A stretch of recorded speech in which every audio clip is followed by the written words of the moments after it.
Voilà, c'est l'ancien Taïb Kouvache, fidèle à lui, Takavesh, donc Taïb Kouvache, c'est une simple mais il a la Wanagé. Vous êtes toujours sur les ondes de Radio Canu, on est en direct sur le 102.2 FM, la plus rebelle des radios. Avec nous ce soir, je vous l'ai dit tout à l'heure, un jeune blessé du Printemps Noir qui a reçu une balle explosive, 2 balles même. Il a été blessé très très gravement à la tête. Il a perdu la vue. Il a été également blessé au pied. Il s'en est remis. Il a été vraiment très très fort moralement. Il a mené un combat. Aujourd'hui, il va faire un témoignage avec nous. Il va nous parler de ce qui s'est passé ce fameux 20 avril 2001 du côté d'Azazga dans la Wouliat Tizi Ouzou. Voilà, j'ai le plaisir, l'honneur d'accueillir notre ami Hakim Arsqe, assinir Zoli Hakim, Sophie Sik Arshad Wiltna. Azul Dalil, Azul Kouilé Dislen, et la Wanaïa. Azul Shek Hakim, déjà tout d'abord, un petit télé dans Hakim Sagé. Ça va, clair, le confinement, comment ça se passe avec le Covid-19 à guerre, on se fera à la tasse, donc ça va. Justement, c'est une question par rapport au Covid-19 à Hakim, rapidement, puisque comment tu le vis toi, parce que bon, en étant non-voyant, est-ce que ça change tes habitudes par rapport au quotidien? Non, ça ne change pas. Enfin, ça change par rapport à l'RD, par rapport à les activités. Bien sûr, les activités, que ce soit l'RD, que ce soit les loisirs, la chose le sport par exemple, ce qui nous concerne. Donc, c'est-à-dire des mecs au sport. Vu que là je suis au Sénégal, du coup, à quelqu'un qui ça fait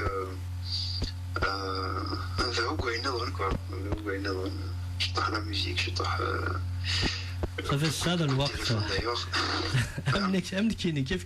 Les gens que j'ai pas appelés depuis très longtemps, je les appelle pour prendre des nouvelles. Et puis j'ai pas la chance de gratter la guitare à Miketch, donc j'espère à c'est une chance. Ah oui, c'est une grande chance. Je les vois, ils font tous des directs.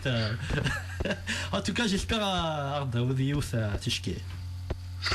Tishki, voilà, son injirna ou le verre. Je suis là de Kini, j'ai le même problème de guitare, t'inquiète pas. Donc Hakim, on va rentrer tout de suite dans le vif du sujet. Avril 2001, le 18 avril, Gelmah Massinissa Gaddouala, il est assassiné, enfin il est touché très gravement, il meurt, ironie du sort, le 20 avril au matin. On a eu le témoignage de Gelmah à Khalid la semaine dernière. Derrière, il y a eu un déclenchement en chaîne, le lendemain des arrestations des Vigaïs, Gamlezor. Et puis ça s'est enchaîné, il y a eu l'ordre de tirer sur la population, sur les jeunes, les étudiants, les jeunes qui se sont révoltés. Tu en as fait partie, on dénombre 128 morts, plus de 5000 blessés, 200 voire plus handicapés à vie.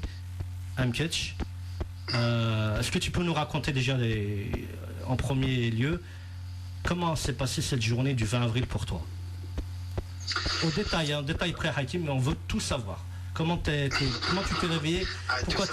Pourquoi t'es sorti? Pourquoi t'es allé manifester? Qu'est-ce qui s'est passé? Koulish. Voilà. Pour tout savoir, il faut vraiment. Il a en fait. Donc, mais ça, de le côté positif de Radio Canu, c'est que il n'y a pas de problème. C'est le Haskan. Ouais. Écoute. En fait, les chiffres de Fikarakaye, ça montre l'ampleur, si tu veux, dans la gravité de l'Ient 2001, tu vois. Tout ce que ça va c'était pas une manifestation Kanakage, c'était vraiment quelque chose de très très très grave. D'ailleurs, les chiffres parlons eux-mêmes, plus de 128 morts. c'est des jeunes, hein. C'est pas. C'est des jeunes, c'est que des jeunes. Plus de 5000 blessés par balle, dont beaucoup très graves. Oui, handicapés, non, mutilés à vie, à tasser plein d'avant, j'ai pas le chiffre exact, mais ça se compte certainement en centaines. Les disparus, il y a des disparus qu'on n'a jamais pu. Je sais pas. Ouais, je pense, ouais. En tout cas. Il a marché le 14 juin 2001. Notamment. Ça fait, si tu veux, les chiffres là, déjà, ça donne l'ampleur, si tu veux, de la gravité de la chose. Après, ça a démarré. En fait, à vrai dire, ça a démarré depuis des années. Le 18, c'était juste la goutte qui a fait déborder le vase. Parce que la Kabylie, ça a toujours été une région rebelle, une région qui se soulève à chaque fois. En fait, c'est la même région de toute façon. D'ailleurs, donc c'est très bien. Mais à l'époque, en tout cas, c'était la Kabylie. Donc le 18, Nran Massimissa Rahmou. Et puis il y a eu les arrestations juste après. Après, on connaît on connaît en tout cas Garzoun, le forum le 26. Le 26 avril, c'était un jeudi. On a manifesté pacifiquement au début. Pacifiquement, c'est-à-dire qu'on a fait une marche dans la ville à Arzoul. D'accord, ça fait marcher ou Non, au début c'était vraiment une marche. D'ailleurs, on a marché pendant peut-être à chaque heure. La ville Arzoul, mais on a marché peut-être une heure dans Arzoul. Et en fait, on s'est arrêté à la brigade Arzoul pour faire une minute de silence. Et puis il y a quelques jeunes qui ont pris la parole pour dire ce qu'ils voulaient dire. Et là, en fait, donc, le fan, c'est les bombes lacrymogènes. La gendarmerie, en fait, elle était barricadée à l'intérieur, tu vois, au début. Donc, pendant la marche, on a deux brigades une fois ou deux fois, ils étaient barricadés. Et quand on s'est rassemblés devant la brigade pour faire la minute de silence, en fait, juste pour illustrer le côté pacifique de la chose, au début en tout cas, il y avait même des filles avec nous, c'est-à-dire il y avait nos camarades de classe, parce qu'il y avait 98% d'étudiants vers la marche libre, et il y avait des filles, des garçons, des petits mecs, des petits, c'est-à-dire on était au lycée, et il y avait des gamins, enfin des gamins de 15 ans, quoi. Il y avait des gamins de 14 ans du collège, des collèges à Arzoul. Donc c'est pour te montrer le côté pacifique de la chose, donc c'était que des étudiants. Et puis après, vous donne d'abord la bombe lacrymogène pour disperser les manifestations, mais c'était une provocation de plus, c'était la provocation de trop, surtout à ce moment-là. Et puis après, ça s'est dégénéré, donc on avait des cailloux, quoi. On a projeté des cailloux vers la brigade, et puis ça s'est amplifié. L'après-midi, ils ont سووا الرونفور اللي واحد سيدي يروح سي فرحان ويعزو بينهم في زون وسيدي يروح. Et puis ça s'est amplifié toute la journée. C'était nous tenir des bombes lacrymogènes, des rafales à blanc pour faire peur. Et puis on connaît de notre côté, c'était des jets de pierre, on casse sur le fin, c'est Haroun, un petit socal, mais c'était la seule arme dont on disposait. Voilà, ça c'est quelque chose qu'il faut aussi rappeler dans l'histoire, si tu veux, c'est qu'en face il y avait des gens armés d'armes d'assaut, et nous on connaît, on avait des cailloux, on avait Charfan Kfasuna. Donc voilà, le premier jour c'était ça, et puis après le 27 ils ont donné l'ordre de tirer partout. Et malheureusement, ils ont fait le pèlerin qui a fait Tentakaïa. D'ailleurs, le 27 et le 28, c'est les deux journées les plus sanglantes. Je crois qu'il y a eu entre Tizi Ouzou et Souvelutz, une trentaine de morts à Kini. Tu vois, sincèrement, je sais pas en détail, c'est le bilan final, si tu veux, qui fait mal au cœur, qui fait mal à la tête, qui fait mal au ventre, qui fait mal partout. Ils n'ont pas fait qu'une journée, si tu veux, une journée. Bien sûr, mais je vois que Dina Hakim, c'est-à-dire du 20 Au 26, on va dire que c'était relativement calme, il y avait des émeutes un peu partout. Le 26, il n'y avait rien. Le 26, il n'y avait rien. à partir du 27, il y a vraiment eu l'ordre de tuer. Oui, c'était un ordre, il fallait tuer du Kabyle. Il fallait massacrer, j'aurais dit. Voilà. Parce que quand on tire à balles réelles avec des balles explosives, ça veut dire que la peau niche, elle éclate. C'est des balles explosives, c'est des balles, c'est des armes, comme tu l'as dit, de guerre. De destruction. Ouais, c'est des armes de destruction. On utilise ces armes-là en période de guerre. Et en plus, d'après des témoignages, parce qu'il y a même les rapports ni la CADC, le moment où la arrache du Wakne, les endroits qui ont été visés, c'était la tête. En général, c'était la tête. La plupart ont été touchés à la tête. Ceux qui sont morts, voilà.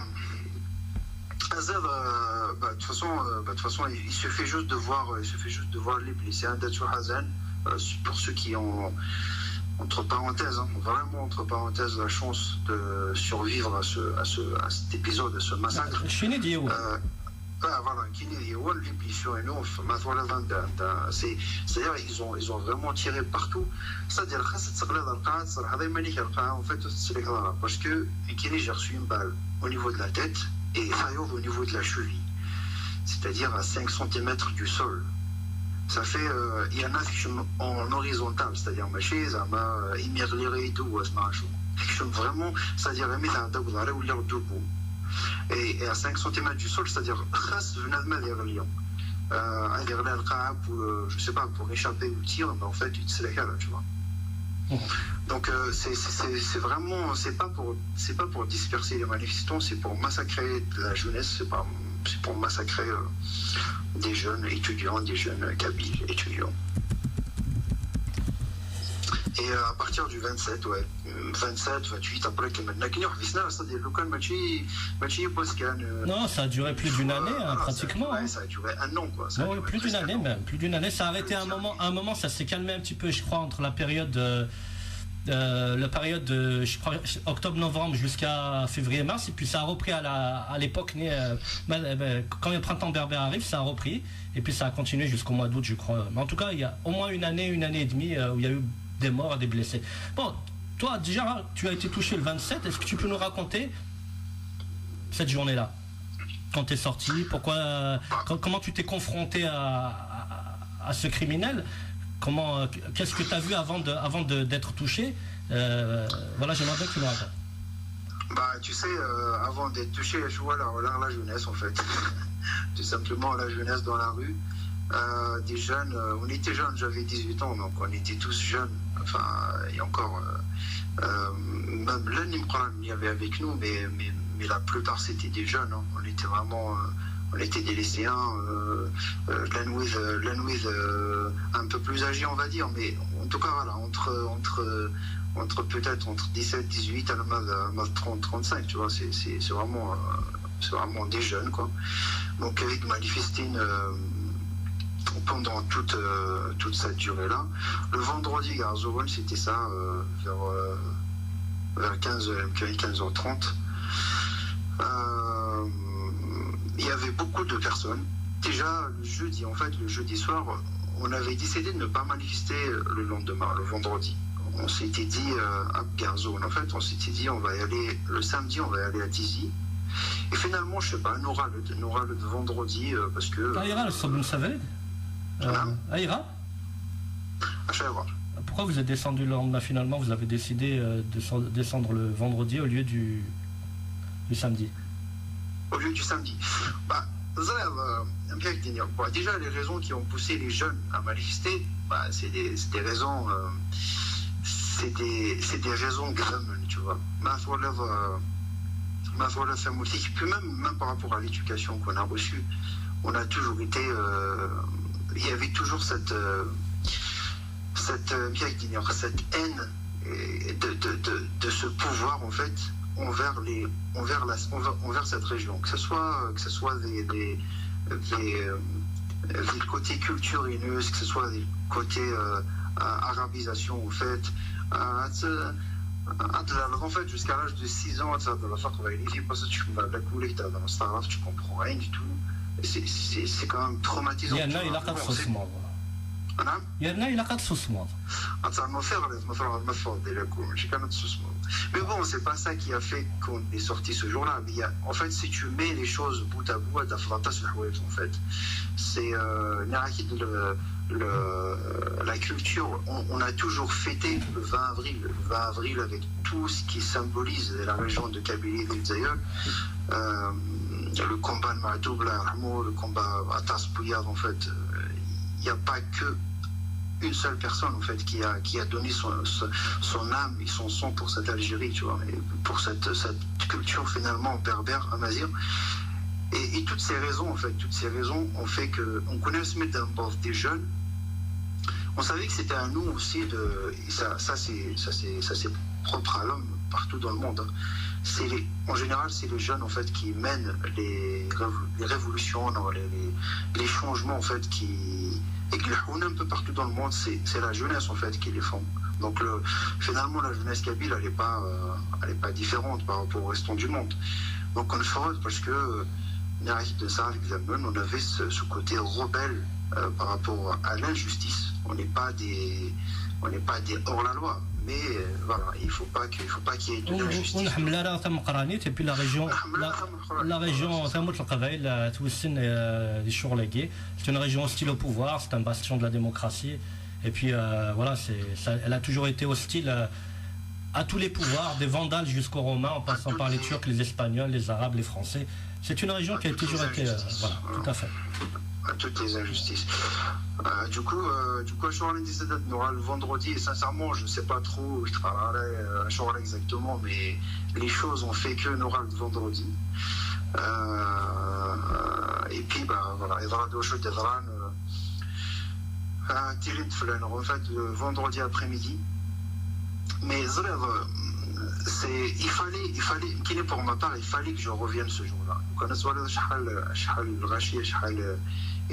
ولا فامي ديالنا المومون qui تفرق خام اميت بغا على عزوبن il y a 9 km à peu près entre chez moi et Azoubenville. Est-ce que sur la شحال غاشي دينا نروح على il faut pas y aller, c'est dangereux. Avec de la bienveillance, avec carrément mon oncle il m'a interdit carrément, c'est avec des interdictions, c'est-à-dire le canal ça tu vois, c'est vraiment. Donc tu es sorti en cachette alors. L'appel. Pas en cachette, mais voilà, je vais faire un tour, je reviens. C'était la phrase qui tue, quoi. Je vais faire un tour, je reviens. Et en fait, j'ai fait un tour, mais je suis jamais revenu. J'ai fait un grand tour parce que au lieu de rentrer le soir même, je suis rentré chez moi. Enfin, j'ai eu la chance, entre parenthèses, encore une fois, ma dernière chance, de toute façon, je le mets entre parenthèses parce que bon, tout est relatif. De rentrer, au lieu de rentrer là, je suis rentré 10 mois après, quoi, 11 mois après. Et malheureusement, il y a des jeunes, ils n'ont pas eu la chance justement de rentrer chez eux, même jusqu'à maintenant, quoi. Du coup, voilà, de la Pelni, en fait, la Pelni qui était... en fait, tu t'es convaincu de Haja. En fait, je dis non, on va frapper, mais tu sais que tu es convaincu, il faut la faire Haja. Au fond de toi, tu sais qu'il faut y aller. Et c'est ça qui a fait que le vendredi, voilà, après-midi, je me suis retrouvé à Azouben. Et puis voilà. Puis, après la suite, voilà, ils nous ont tiré dessus. Beaucoup de blessés, beaucoup de morts d'un coup. Les hôpitaux à Azouben, parce que ça revient de partout. Donc ils n'ont pas pu gérer la pression, je parle des hôpitaux, ils n'ont pas pu gérer les médecins, ils n'ont pas pu gérer un chenil blessé par balle, pour la plupart très très grave, un chenil moussin. Donc on était transféré sur Alger pour certains. Et Kini, j'étais transféré sur Alger, et puis là Alger carrément c'était une autre histoire parce que c'était pas une question de moyens, c'était pas une question de capacité, c'était une question ouvrée à soigner en fait. Ils ont reçu l'ordre de ne pas soigner les jeunes blessés, les jeunes kabyles qui arrivent des montagnes, il ne faut pas les soigner. Et Kini, mon expérience, je suis resté 5 jours à l'hôpital. Écoute bien, 5 jours avec une balle explosive dans la tête, une balle qui m'a explosé la cheville. Je suis resté 5 jours sur un lit. J'avais juste l'infirmière qui passait me changer les pansements pendant 5 jours. Tu vois, voilà, déjà, je pense, je pense à qui soignait dès l'hôpital. L'hôpital, je suis resté comme ça 5 jours. Plus l'un des histoires, j'ai des amis qui ont reçu des balles aussi, pareil, ils ont vécu la même chose. La plupart des jeunes à qui on a coupé un pied, qu'on a coupé une main, enfin un bras, qu'on a amputé, finalement j'utilise le verbe couper pour que tout le monde voilà, voit un peu l'image.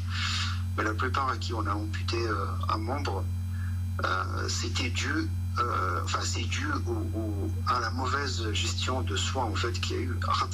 Ma sort une balle, une balle, une plaie ouverte. Les médecins qui sont dans l'hôpital, nous laissent le plâtre souffler, tu vois. Ils ont juste que le plâtre souffle la blessure sans désinfecter, sans rien du tout. 15 jours, 20 jours après, le plâtre c'est normal. Par exemple, le plâtre, c'est voilà.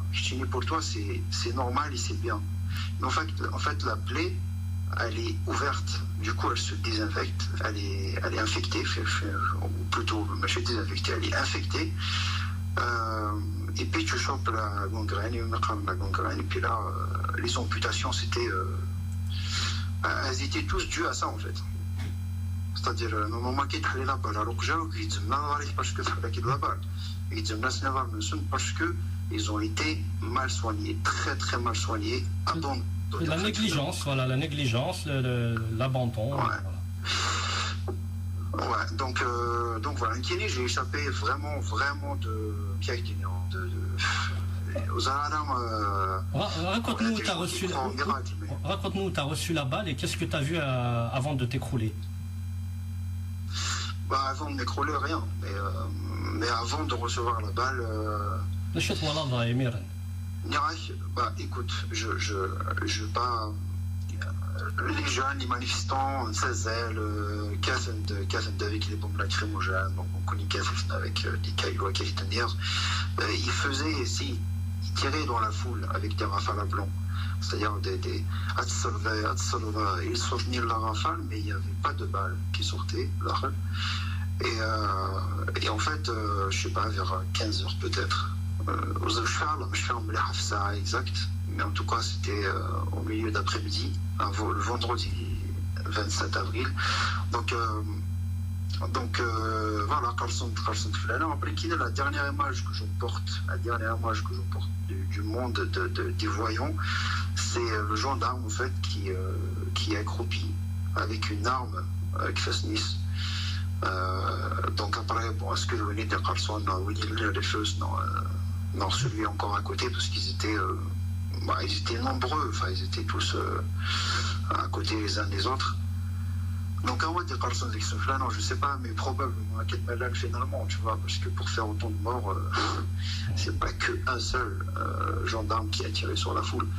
Donc voilà, la dernière image que j'en porte, c'était celle-là, c'est un gendarme en fait, accroupi. C'est la dernière image que tu as vue avant de te réveiller aveugle. La dernière image, ouais.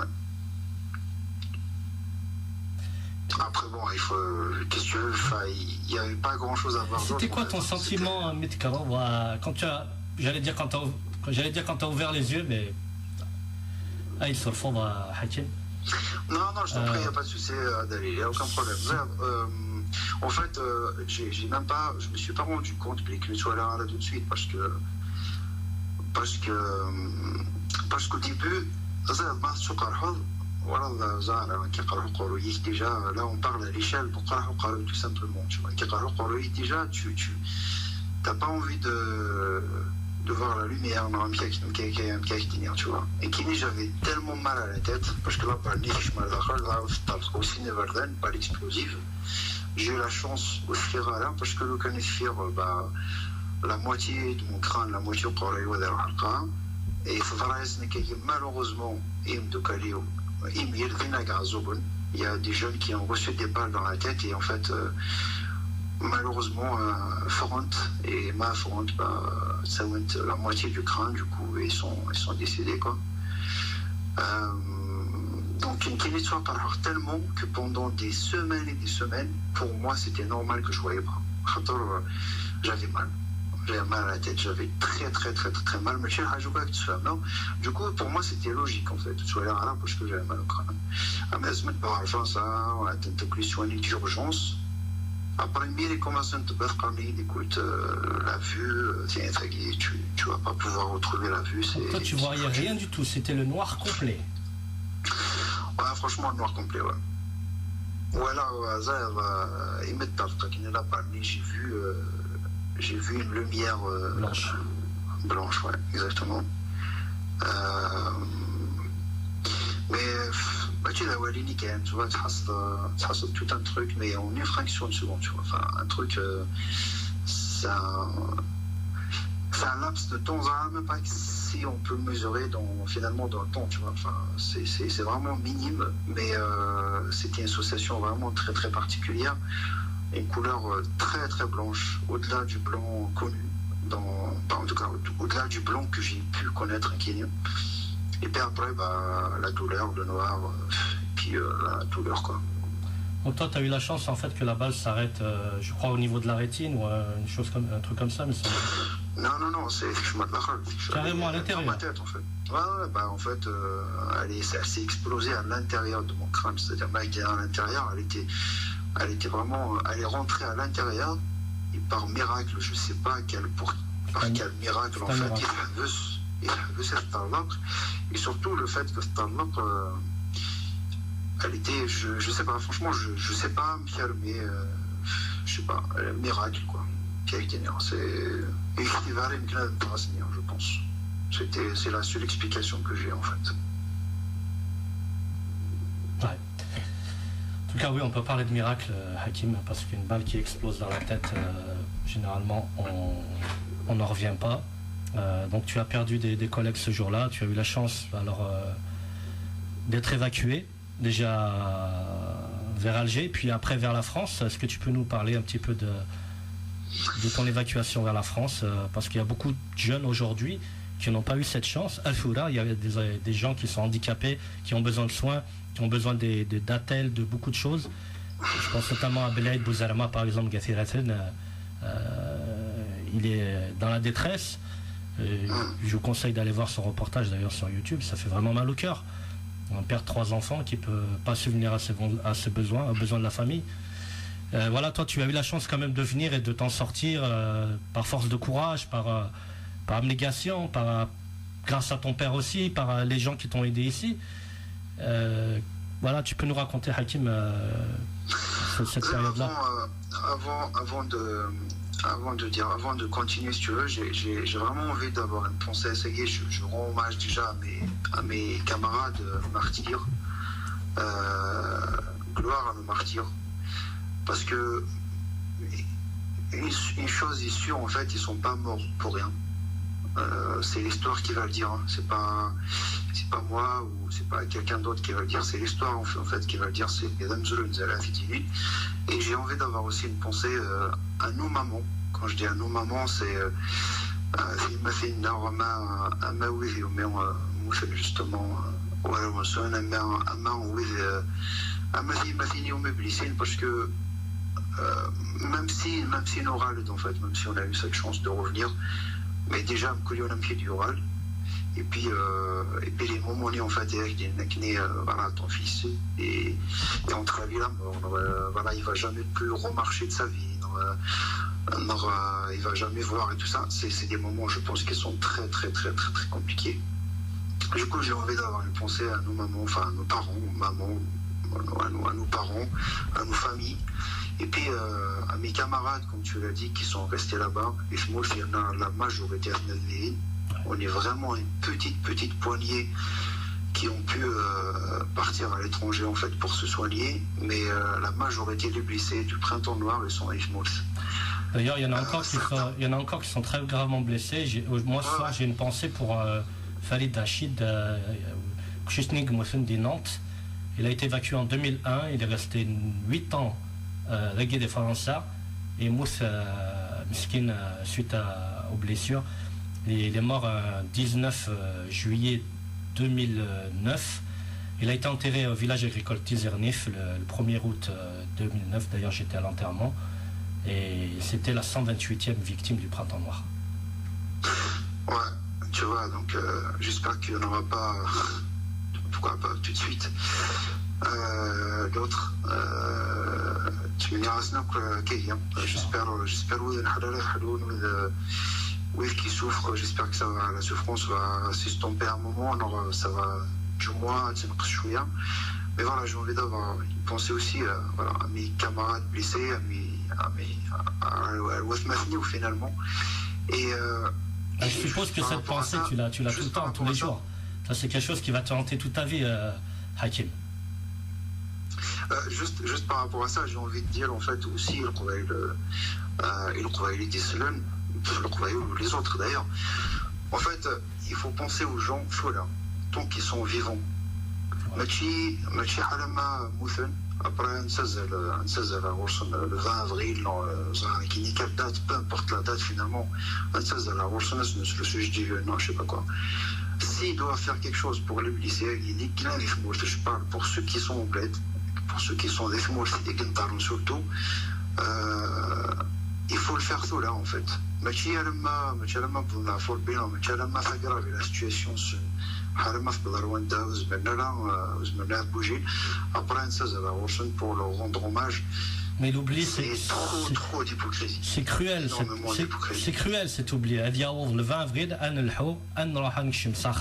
rendez-vous l'année prochaine, la prochaine marche. Et le 20 avril, c'est quoi? Il y aura le Machid Asmikti, le Shorah, et c'est de la récupération politique, tout ça. Sincèrement, aujourd'hui, il faut qu'on ait une pensée pour tous ces jeunes qui sont sacrifiés. Il faut les aider. Comme tu l'as dit tout au long de l'année, il faut faire déjà, il faut répertorier tous ceux qui ont des séquelles et qui ont besoin d'être soignés. Et c'est un travail qu'on n'a pas fait. Il y a eu les premiers mois, les premières années, il y a eu un travail comme ça qui a été fait. Mais après, tout a été stoppé, tout a été arrêté. Et bon, après, je dis pas qu'il y en a pas qui ont fait des trucs. Hein. Il y a des gens qui sont occupés de blessés, qui ont pris en charge tout ça. Là, mais en général, voilà, on met pas tout le monde dans le même. Hakim, on sera bien d'accord. On met pas tout le monde dans le même sac, mais aujourd'hui, il faut qu'on, voilà, le 20 avril, il faut pas qu'on y pense que le 20 avril. Il faut qu'on y pense toute l'année. Et c'est. Tu mets le canard, Hakim. Ouais, c'est ça. Non, mais c'était ça que je voulais dire juste après avoir fini par rapport à le fait de penser aux personnes blessées. Pas Foula, enfin Foula en fait il me c'est Foula que ces personnes-là qui ont besoin d'aide, c'est Foula qui ont besoin d'aide. ماشي على ماذا اسمه مثنى ماشي على ماذا اسمه بنات 126 les 128 jeunes qui nous ont quittés dans les conditions que tout le monde connaît. À Sagionek dit le printemps noir de 2001, c'est qu'il veut pas le connaître en fait, c'est qu'il veut pas savoir. C'est vraiment pas un épisode que tu peux rater dans l'histoire de l'Algérie. À part et Texas, non, je sais pas où, une fois dans ta vie, mais sinon tu peux pas louper 2001, c'est pas possible. Toute l'année, enfin pour ma part en tout cas, il y a 5000 blessés par balle, donc beaucoup très graves. Ok, il y a les 128 morts, il ne faut pas les oublier.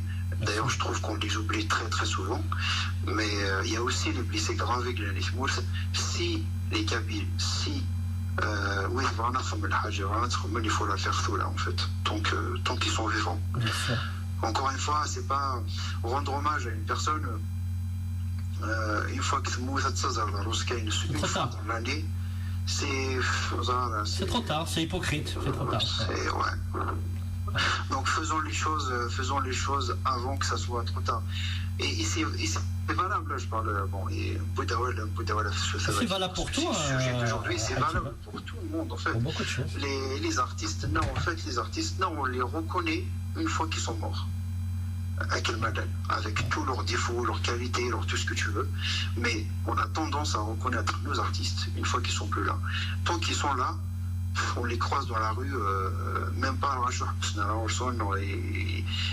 il n'y a pas le à la place en fait. Et quand je parle d'artistes, je parle pas spécialement que de chanteurs, hein. C'est vraiment tous les artistes quoi. Et dans tous les domaines en fait, voilà, on est c'est un truc de fou. C'est vrai, mais Nouali Assegui, Mchik, Mohamed Haro, Mchik, Bissaoud Mohamed Araf, et beaucoup d'autres dans l'exil, Farid Ali, Moussaïd Belaïd. Tous ces gens-là, ils ont donné à la cause, ils sont morts dans l'anonymat ou comme des chiens. Et c'est très grave. Et on aime Alawa Zerouki, par exemple. Alawa Zerouki, il est enterré dans une fosse commune à Paris. Ils l'ont même pas rapatrié, ils l'ont balancé avec des autres dans une fosse avec d'autres cadavres. Après, on connaît ça, le Nif, le Kavaïl, on est les plus forts, on est les plus beaux. Franchement, je suis inclus. C'est-à-dire que je suis pas un donneur de leçons. Je suis pas là pour éduquer, non, pas éduquer les gens. Je suis pas un donneur de leçons. Je m'inclus quand je t'aiguille par la caisse. C'est-à-dire tout ce que je demande, mais tout ce que je suggère à peu près de faire, je m'inclus dans en fait. Même Kini, je dois faire plus, je dois faire mieux. On a l'obligation, c'est pas un devoir, c'est une obligation de faire mieux et de faire plus. Et parce que Jad 2001 c'est Jad d'ici quel physique, Jad d'ici quel moral, Jad d'ici quel social. Je le connais pas personnellement, mais son histoire, voilà, il faut que les Kabyles la connaissent, quoi. Mais ça sera trop tard après. Il est nouillant parce que Belaïd je le connais, donc je peux parler de lui. Mais les Natas, les nouillards, il y en a d'autres. On ne les connaît pas, ils sont en fin fond d'un village et ils souffrent en silence. Voilà. Et pourtant, qu'est-ce qui fait la différence entre nous, il y a que les 126, les 128 martyragis et Insolhou, en fait, chaque année, un l'hommage. Ce qui a fait la différence, c'est juste que... La chance. C'est-à-dire, ouais, voilà, une question peut-être de chance, de destin, peut-être aussi. Je m'appuierai plus sur le destin que la chance. Voilà. C'est-à-dire que ça aurait pu être à Sakif Al-Ankini, ça aurait pu Nkini aller vers Mouchar le 27 avril 2001. Ça se trouve, c'est mon ami d'enfance, Youssef Saadet, qui est dans mon village aussi, qui est mort, en fait, on est sorti le même jour. Et Kenny, j'ai reçu 2 balles, on a reçu 5 balles dans le torse. Il est mort le 3 mai 2001. Il a survécu à ses blessures 5 jours, 6 jours à peu près. Et tu vois, ça aurait pu s'inverser, ça aurait pu exactement la même chose, tu vois. Du coup, tu veux dire qu'en fait, que Youssef, il aurait pu se retrouver aujourd'hui avec moi et toi dans un sous-terre. Bien sûr, ça s'est tenu. Je pense que ça se tient, c'est même pas ça s'est tenu. Je suis pas un voyant ou quoi, je suis pas un Pierre Guignon. Mais je pense que ça s'est tenu juste au fil du destin, en fait, tout simplement. Pour te raconter une anecdote juste par rapport à ça, ce que je dis. D'ailleurs, voilà, au niveau quand Youssef franchement, toutes mes pensées vont vers lui et vers sa famille. Et l'hôpital Mustafa Bacha, c'est une hospitalisé ici à l'hôpital Mustafa Bacha. En fait, pour ceux qui ont pu graver atteindre les barrages et puis là, contre Alger, en fait, parce qu'on était déclarés perdus tous les deux, en fait. Parce que bon, bon, là, c'est foutu, direct. Du coup, on était déclarés quasiment foutus. Du coup, en fait, ils faisaient le Farzan pour la dernière fois. Tu vois, ils ont ramené Cheikh Tadef, tu vois. Cheikh Tadef, mais le Hajj. Cheikh Tadef, vraiment, mais le Hajj, en fait. Tu sais, il était là en train de.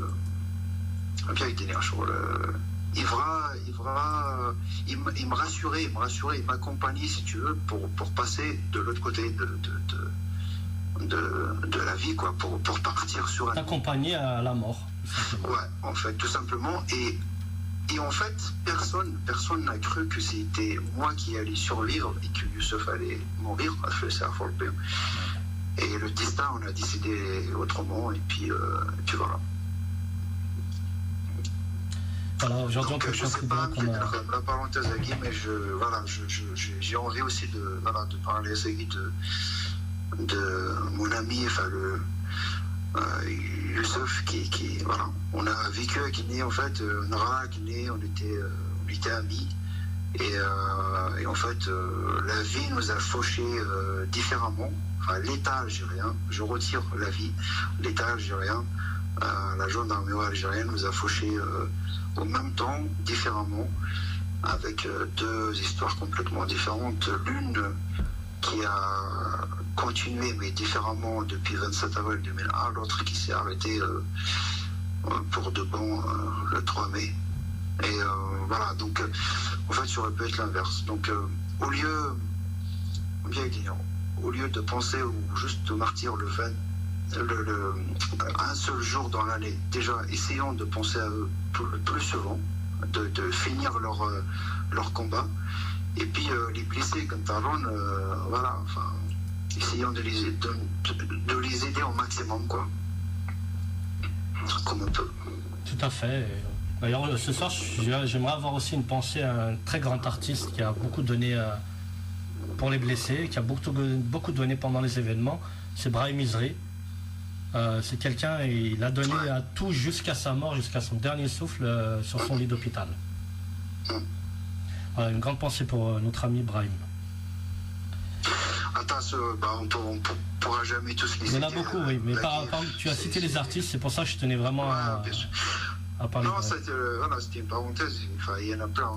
Enfin, même il y a des personnes anonymes à Katnazgile, c'est des personnes incognito, qui ont vécu les événements dans leur trip, si tu veux. Enfin, ils ont donné à fond, en fait, pour la cause, pour le combat, en fait, de 2001.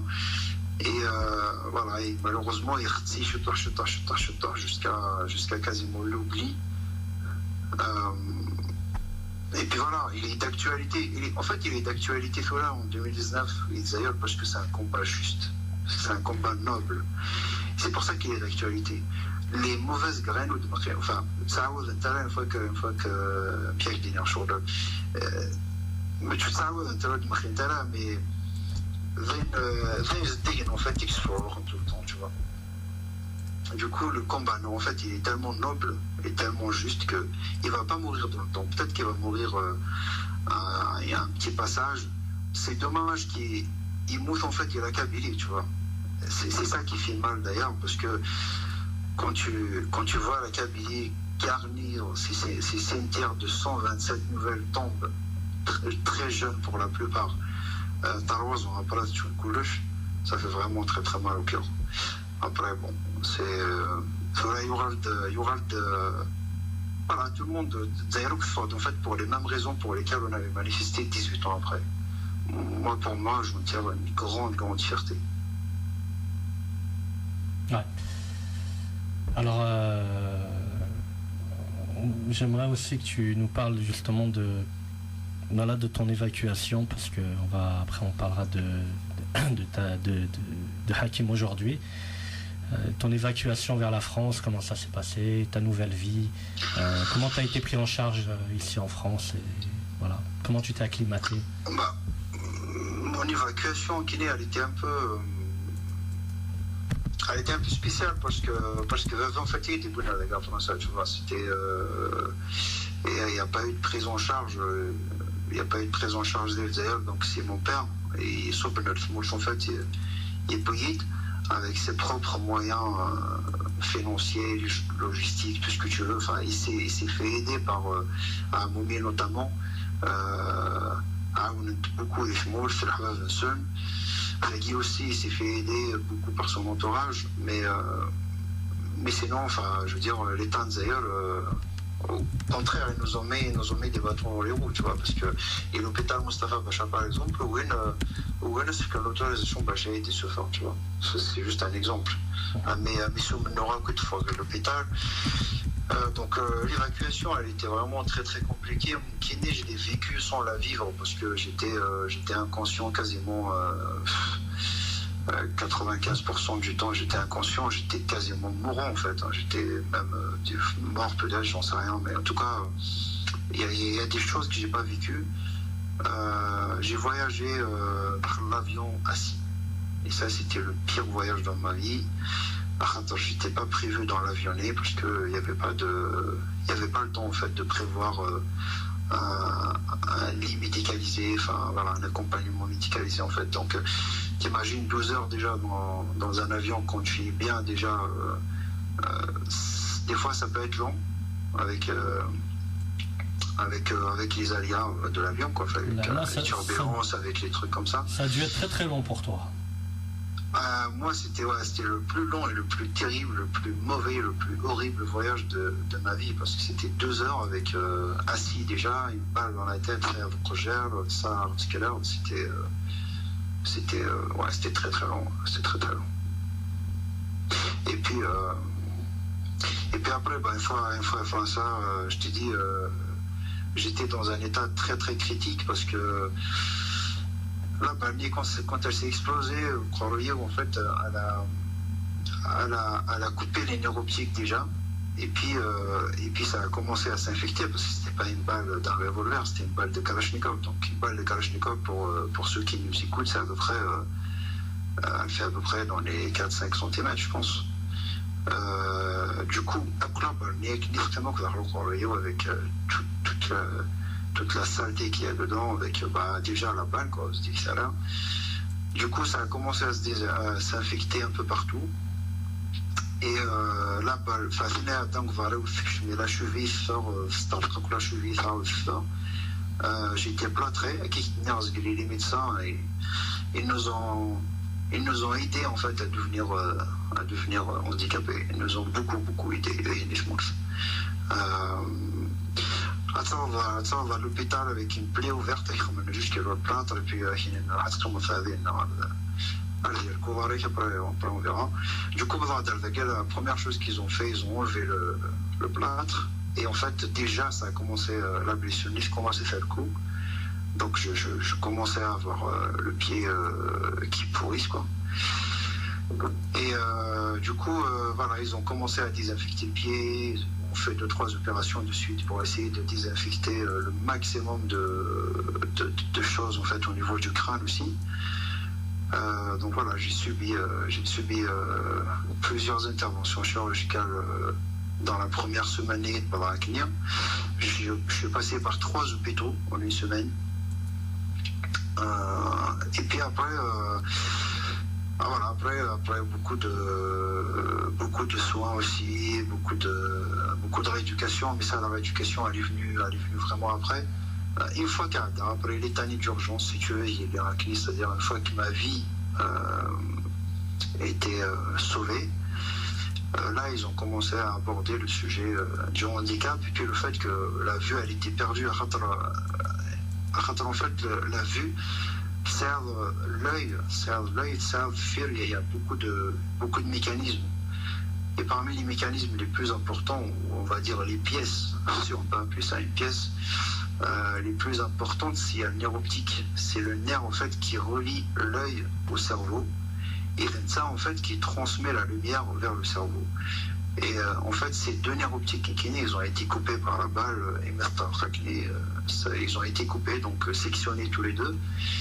Et un nerf optique, pour donner une image d'un nerf optique, c'est pas un tuyau, c'est pas juste un tube, un nerf en forme de tube. En fait, il y a plusieurs milliards peut-être de petites fibres à l'intérieur. Du coup, autant te dire que c'est quelque chose que tu peux pas remettre en place, quoi. Donc voilà, ils ont essayé de m'expliquer. Là, je reprends un peu les explications des médecins. Ils ont essayé de m'expliquer un petit peu avec des mots cagués, gentils, entre parenthèses, comme quoi ma vue elle est perdue à jamais.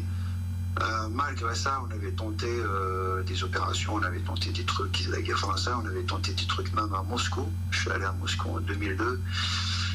Mais bon, il n'y a rien qui a marché, il n'y a rien qui... Enfin, le verdict était toujours le même, quoi. Impossible et impossible. Après, la dernière fois, le médecin a dit tranquille, de toute façon, c'est pas possible, quoi, du coup, c'était un peu méchant au début, c'était un peu cruel comme façon de parler. Mais Assagui, je le remercie parce que c'est vrai qu'il m'a accroché à l'Hajj. En fait, un truc, tu risques de perdre ta vie à courir derrière la chose néo. Alors que mec, tu vois, avec les souffles, écoute, c'est impossible. C'est, voilà. Du coup, mais tu lâches l'affaire, mais tu repenses autrement. Tu penses à quoi? Tu penses à ce que tu dois faire avec cet handicap. Au lieu de penser à l'enlever, à t'en débarrasser, voilà, tu vas penser à comment vivre avec. Et puis après, il y a une nouvelle vie qui commence. Là, il y a 18 ans, donc au début, c'était très très compliqué. C'était très très compliqué. Aujourd'hui, tu n'as même pas un tout petit espoir comme ça de retrouver la vue un jour, comme ça, même par miracle, qui sait? Non, franchement. Non, je compare ma vue à quelqu'un qui est mort, si tu veux. Donc si le jour où j'aurai espoir que quelqu'un qui est mort puisse se relever, là peut-être j'aurai espoir de retrouver la vue, sinon non. Non, sincèrement, c'est pas que j'y pense pas, parce que j'y pense tous les jours. Forcément, j'ai vu que jusqu'à l'âge de 18 ans, en étant voyant, donc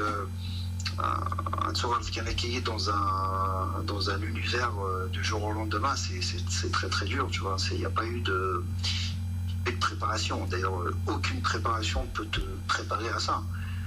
Mais voilà, j'espère pas en fait revoir, parce que je sais que je vais pas revoir. C'est aussi simple que ça. Ouais. C'est terrible ce que tu dis, donc bon, après. Pas espérer revoir, mais. Ouais, peut-être, mais.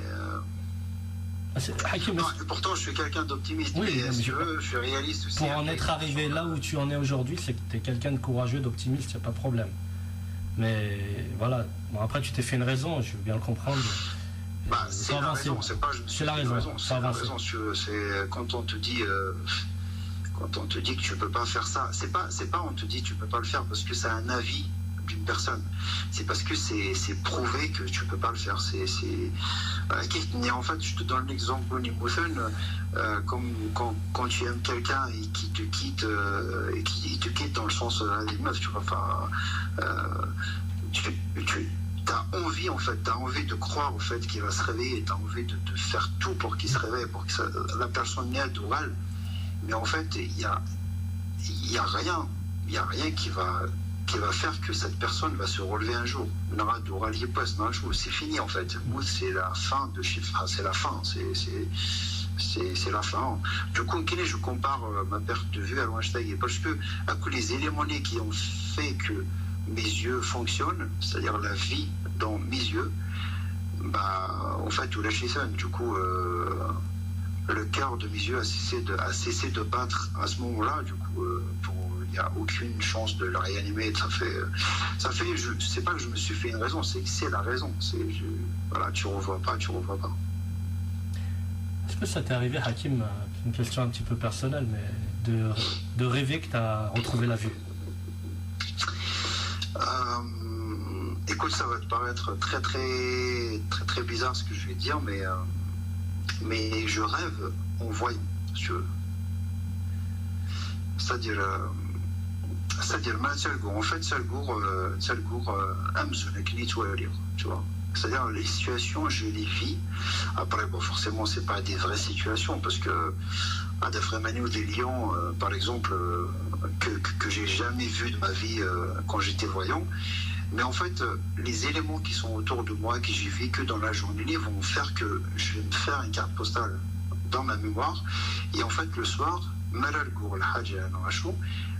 avec ma propre composition de cette carte postale dans l'espace, si tu veux, de l'endroit dans lequel je me trouve. Ça fait souvent, très très souvent, en voyant des gens. Et c'est pareil, les journées que je vois, c'est pas forcément des gens que j'ai déjà vus. Mais par exemple, Sophie, en fait, j'avais une personne que j'ai déjà vue, c'est-à-dire j'ai déjà un visage dans ma mémoire visuelle que j'avais avant. Du coup, c'est le score, le visage, tu vois. Du coup, c'est pour ça que ça va te paraître bizarre ce que je te dis. Non, et puis avec la voix, peut-être Et puis les gens comme toi qui ont un handicap, généralement, ils ont quelque chose en plus, ils ont un sixième sens, ils développent autre chose, tu vois. Et ça, je l'ai vu même avec, par exemple, Siam Stiti, la chanteuse. Des fois, j'étais à côté d'elle comme ça et bon, je rigolais avec quelqu'un, et on rigolait tout ça, et puis elle me mettait un coup parce qu'elle savait que j'étais en train de déconner avec elle. Tu vois, elle ressentait les choses. Mais là, ton histoire de voir, de t'imaginer, de faire une carte postale dans tes rêves, en fait, comme si tu te baladais n'importe où et tu voyais les choses. Voilà, donc en fait, moi, la question que je te posais, c'est est-ce que tu rêves que tu retrouves la vue? Finalement, tu vas aller encore plus loin. Tu vis normalement dans tes rêves. Bah, entre parenthèses, parce qu'en fait, il y a plein d'éléments en fait, qui font, par exemple, même le rêve. Pour te dire, même le rêve, je sais que je ne vois pas, même si je vois. Les gens, ils se comportent avec moi, les rêves, ils se comportent avec moi comme ils se comportent avec moi, tu vois. C'est-à-dire que je les vois se comporter avec moi comme si je ne vois pas, mais je les vois quand même dans mes rêves, tu vois. Du coup, c'est un peu complexe. Après, au début c'était bizarre, et puis à la fin, écoute, et puis après tout, c'est qu'un rêve. Ma vie, elle est quand je me réveille, c'est pas quand je dors. Donc, peu importe ce qui se passe, il faut que je dors. Même la vie, hein, quand on dort, elle est bien aussi. Hein. Ouais, bon, après. On peut faire tout ce qui est interdit. Ouais, c'est. Bon, ben, donc après, donc voilà, là, si tu peux nous parler un peu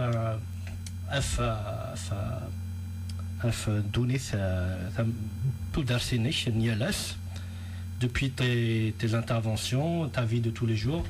Aujourd'hui, tu es quelqu'un d'épanoui. Enfin, c'est ma vision des choses. Hein. Tu fais ce que tu aimes, tu fais du sport. Tu as été sélectionné en équipe de France, c'est foot. Donc c'est l'équipe nationale de France pour aveugles. Tu chantes, d'ailleurs tu prépares ton mandal. Ah ouais, mais c'est le voir, pas encore.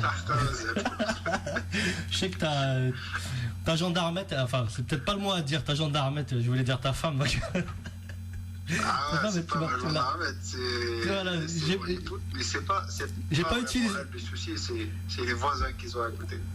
Voilà, j'ai peut-être pas utilisé le bon mot. Ouais, voilà, les voisins. Non, mais comment tu vis la vie d'aujourd'hui? Comment tu en es arrivé là? Parce qu'il faut quand même avoir un fort caractère, il faut avoir beaucoup de courage pour sortir de ce que tu as vécu, pour remonter la pente, pour remarcher, pour affronter la vie, pour aller travailler, voilà, c'est... Qu'est-ce qui a fait? C'est quoi les ingrédients qui ont fait que tu as réussi à remonter? Zad, il n'y a pas d'ingrédients. Il n'y a pas d'ingrédients. C'est pas vraiment une recette, si tu veux. C'est quelque chose de très très personnel. En fait,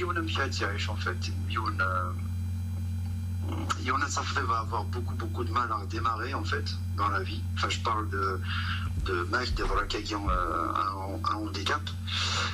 Yonataf va avoir un peu plus de facilité parce que pour différentes raisons, parce qu'il a du soutien, parce qu'il est très jeune aussi. L'âge, ça joue beaucoup, tu vois. L'âge, sincèrement, Kenny, ça m'a pas aidé. Parce que à 18 ans, c'est là où tu te dis que rien ne peut t'arriver finalement. Et donc, il n'y a pas une seule recette, si tu veux. C'est des vécus, c'est des histoires personnelles. Et Kenny, mon combat, en fait, la foi, pourquoi j'ai perdu la vue, ça m'a beaucoup aidé, si tu veux. Je sais que je l'ai pas fait pour rien. Je sais que j'ai pas perdu la vue pour rien. Et ça, déjà, ça me réconforte à 60%, on va dire. Après, il y a tout l'amour de ma famille aussi, comme me témoigne tous les jours, depuis, même avant que je perds la vue. Que depuis que j'ai perdu la vue. Ça aussi, ça aide à tenir. Mon entourage, mes amis, la famille, tu vois, du coup, tous ces éléments font que tu tu surpasses ton handicap et tu essayes, voilà, tu essayes d'avancer en fait comme tout le monde. Et en fait, c'est la seule finalement la seule récompense que tu peux donner à tous ces gens, à tout ce soutien, à tout son amour en fait qui vient de toutes ces personnes, c'est ta réussite. C'est comme si t'as pas le droit à l'échec finalement. Et c'est une réponse aussi à ces criminels qui ont été de... Ah non, ça c'est un autre volet. Ça c'est même pas une réponse. C'est un nargage, si tu veux. Je les nargue, mais je les nargue tous les jours. Tu vois, voilà, même je suis pas un surhomme, si tu veux, mais de penser que leurs balles m'ont pas arrêté, ça me donne le courage de continuer tous les jours, tous les matins en fait, tous les matins, je me lève, je me dis bon, je vais pas le dire à la radio parce que voilà, mais non, voilà. Tu peux le dire, tu sais, ici c'est très très négatif pour le pouvoir Hakim, pouvoir mafieux, c'est ça. Khassini Fidan, tu peux dire ce que tu veux.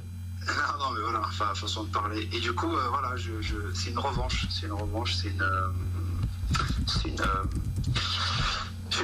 Je nargue en fait le pouvoir tous les jours, tous les matins quand je me lève, je dis je nargue le pouvoir parce que je suis encore là, je suis toujours là et je serai toujours là à part quand le destin va décider autrement, mais pour l'instant le fait tu sais, le fait de pouvoir faire du foot en sachant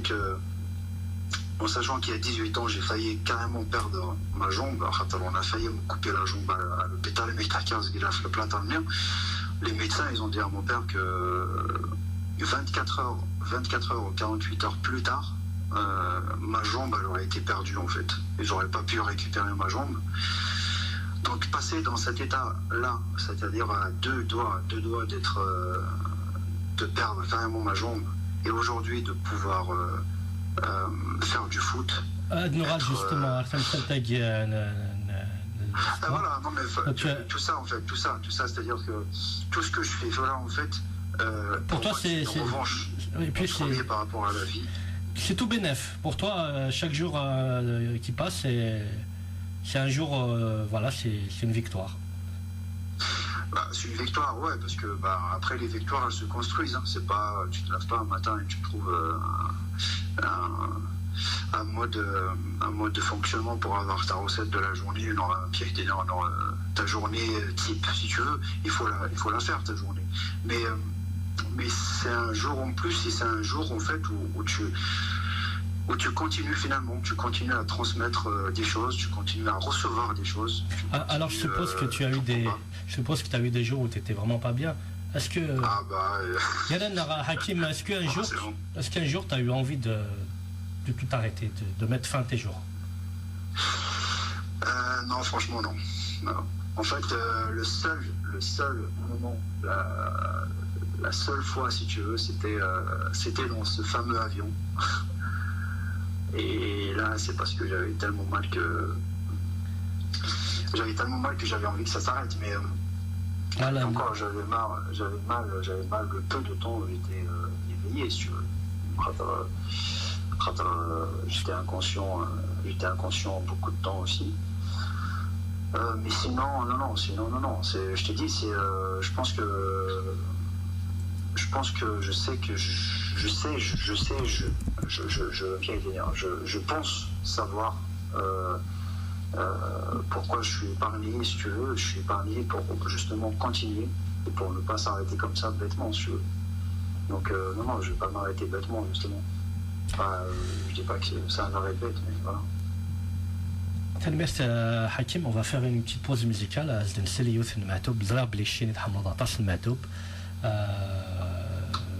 un grand fan et puis c'est un artiste Hakim, donc j'en ai concocté quelques-unes avant, tu as dû les écouter. D'ailleurs, il a fait vraiment une chanson formidable par rapport aux événements et c'est une chanson très touchante, il faut aller la voir sur YouTube. Par rapport aux événements, le titre s'intitule Tafsou Taverkant, Lahlou Tirams. On va s'écouter Matoub Lounas, Wad Noir, la Arorich Hakim. Donc c'est le moment d'aller prendre un petit verre d'eau, un petit coca, ta guitare, ton mandol et tout. Ça à la coca. Ah, j'ai oublié que tu étais un sportif, ouais, c'est vrai. Il faut que tu me donnes le secret. Hein. Il faut que tu me donnes le secret là de 30. Quel âge t'as? T'as 37 ans maintenant. 37 ans et exactement. Tu cours encore derrière le ballon. Moi, il y a longtemps que j'ai arrêté. Hein. Ah, déjà, il faut que tu retrouves le chemin vers le stade déjà. Difficilement, j'arrive pas. Voilà, c'est compliqué. Mais je te la raconterai tout à l'heure pourquoi j'ai arrêté de courir. Allez, c'est parti, c'est la Charlounes, très très belle chanson. Bonne écoute. A tout de suite. Pensez à partager le direct un peu partout. Alors, tu as beaucoup de réactions, Hakim. Ton témoignage a vraiment touché beaucoup de gens. On essaiera de lire un peu les commentaires tout à l'heure. Donc c'est moi qui gère la technique, le téléphone, l'ordinateur, les machines, enfin tout voilà. Donc voilà. Allez, de toute façon l'émission sera en replay demain ou après-demain sur YouTube et vous pourrez la réécouter pour celles et ceux qui nous ont rejoints à l'instant. Il est minuit, passé de 10 minutes sur la plus rebelle des radios, le 102.2 FM. C'est parti avec le rebelle.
فرغت سوالني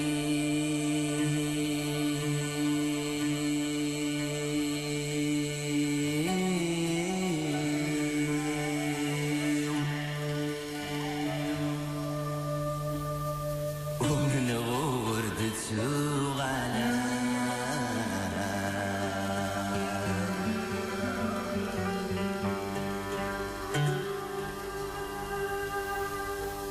روحي يا حبيبي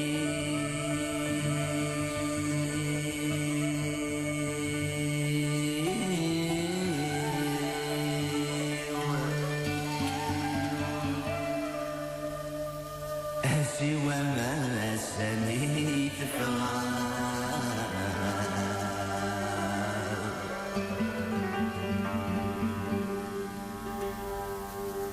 تحزن تأثرتي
مجد غوري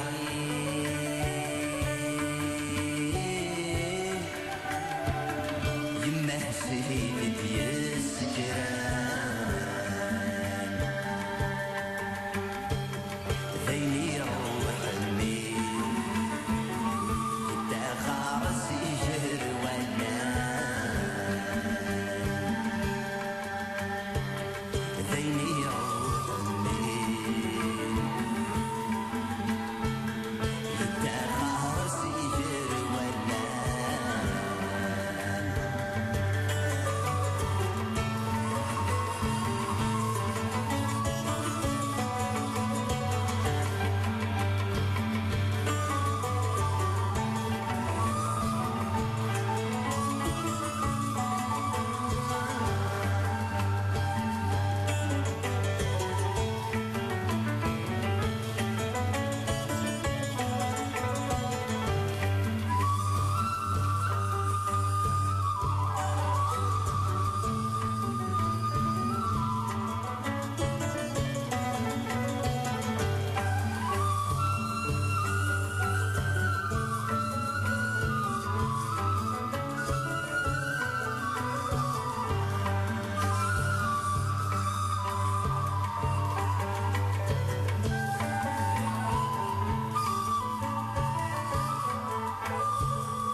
ذا بس نادي صغار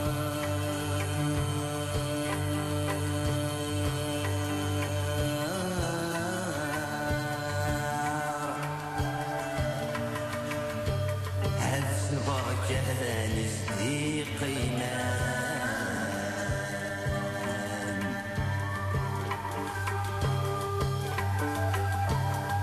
يظهر يسي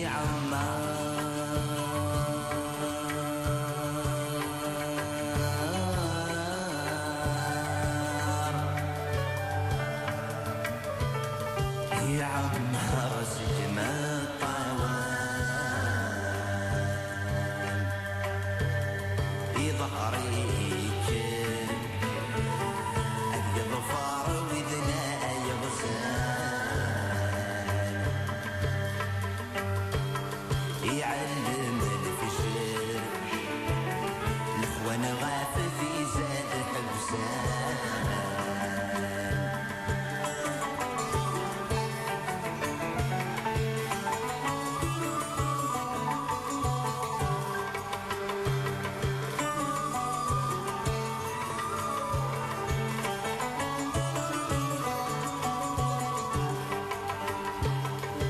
جبت الزيرين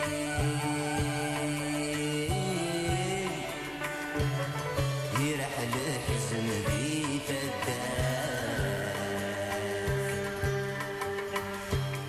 وين فيك ظالي صغير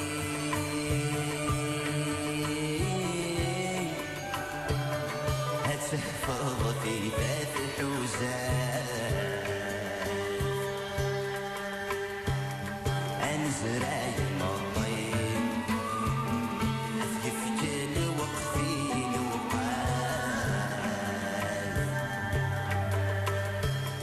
أنزراي مطيب أفكفك وقفي الوقال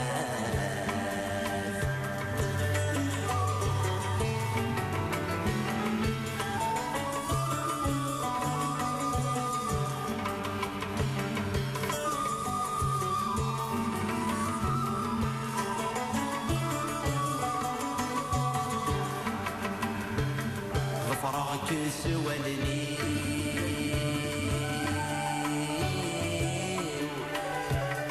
ومن غرد تسوغنا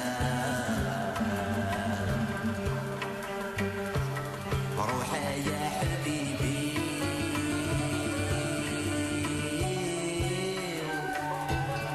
سوى ما سميت فغار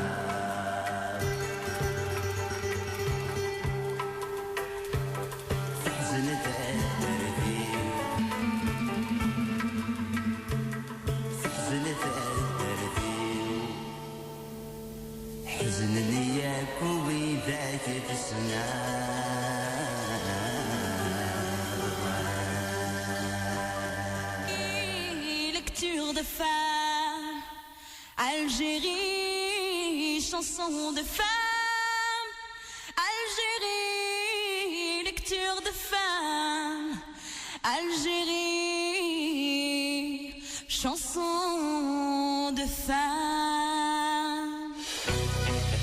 Messa Bouchafa, chanteuse, satisfaction de la revendication amazigh dans toutes ses dimensions identitaires, civilisationnelles, linguistiques et culturelles. Son référendum est sans condition et la consacration du Tamazight en tant que langue nationale et officielle. Kent, artiste français. Je suis pour l'abrogation du Code de la famille et pour un État garantissant tous les droits socio-économiques et toutes les libertés démocratiques. Ici Brahim Izri. ورتشوغال غرض الفاز ألما سمغاتي في الراوين ورتشوغال غرض الغاز ألما سربحا ثلاوين. Pour l'abrogation du Code de la famille, pour l'application pleine et entière de la plateforme d'Elxor, contre les politiques de sous-développement, de paupérisation et de clochardisation du peuple algérien.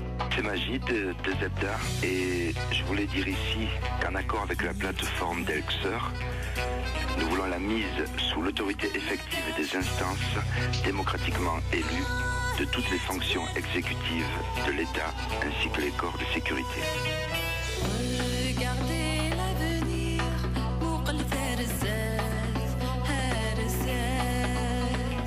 ce à quoi on aspire, à une connaissance, nous rêvons de lumière, un hiver vif et dans un lit de misère, ياك يا عياد ظلام هيك ست القمر هبكل بالظلام هيات المقام انا عيان صوبي وصار on est dans vos femmes à porter la flamme السلام ولاش اسمع ولاش ما كاش اسمع ما كاش plus de pardon ولاش à ceux qui tuent nos enfants ولاش اسمع ولاش ما كاش اسمع ما كاش plus de pardon ولاش à ceux qui divisent la vache à ceux qui tuent nos enfants plus de pardon ولاش plus de pardon ولاش. Karim, réalisateur, pour un plan d'urgence socio-économique pour toute la région de Kabylie et pour l'abrogation du Code de la famille. Nadia Tachawit, contre Tam Shkranit, Chogra et toute forme d'injustice et d'exclusion. Amira, artiste. Pour un réaménagement au cas par cas des examens régionaux pour les élèves n'ayant pas pu les passer. شوف القدام regard haut de gamme القدام لازم لينا الحق يبان d'une raison souveraine الحق يبان ما نعيشو تحت قدام condition de femme تحت قدام وعلاش هذا النسيان faut que tu t'en souviens ولا تكلم ولا ظلم عينا من الهم عينا sauve ton âme en aidant ta femme à porter la flamme الحرية ولاش اسمع ولاش ما كاش اسمع ما كاش plus de pardon ولاش à ceux qui tuent nos enfants ولاش اسمع ولاش ما كاش اسمع ما كاش plus de pardon ولاش à ceux qui divisent la nation. Bonjour, c'est Marianne James. Alors je voudrais dire que je suis pour l'abrogation du Code de la famille. Dans chaque pays où ce code est appliqué, dans tous les pays, même en Algérie, la démocratie ne pourra pas ou naître ou avancer ou même éclore. Alors j'embrasse tout le monde, faites confiance aux femmes et bravo, bravo à tous. Bye bye. Plus de pardon ولاش à ceux qui violent nos filles ولاش اسمع ولاش ما كاش اسمع ما كاش plus de pardon ولاش on ne veut plus du code de la famille et de ceux qui violent nos filles plus de pardon ولاش plus de pardon ولاش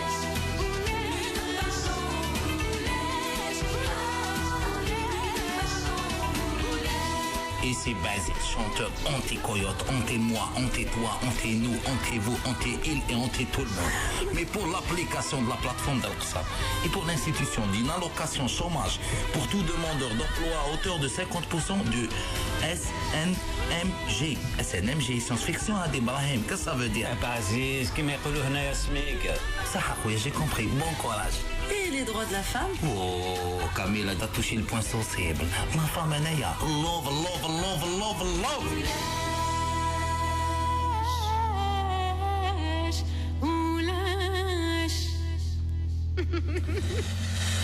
Oulash, Smahoulash, voilà un des travaux qu'avait entrepris Brahim Uzri, un hommage à une plateforme de revendication.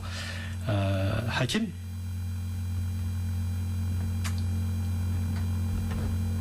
Hakim? Il ne s'est pas endormi. Allô, allô? Allô?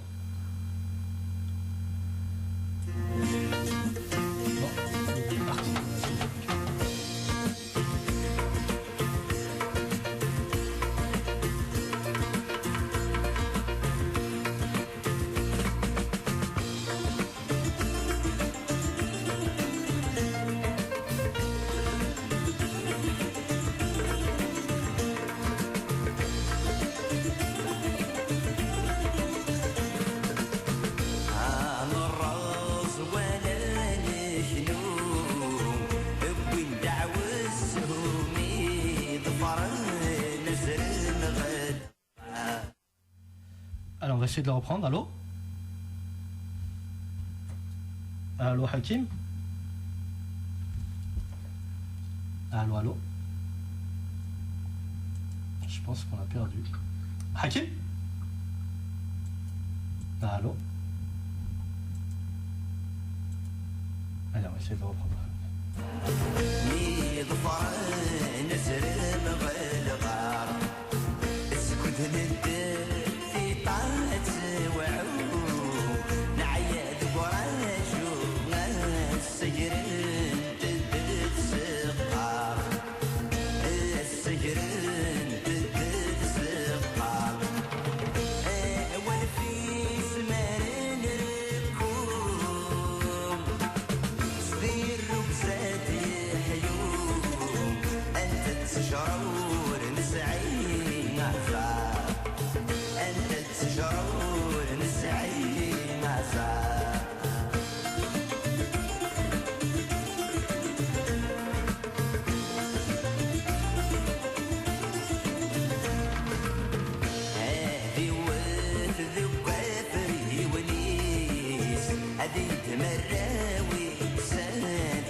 مكان ويجي تخلي مكان اذيك انا غادي يرشلان ما تشتياض الدولة ذنيثني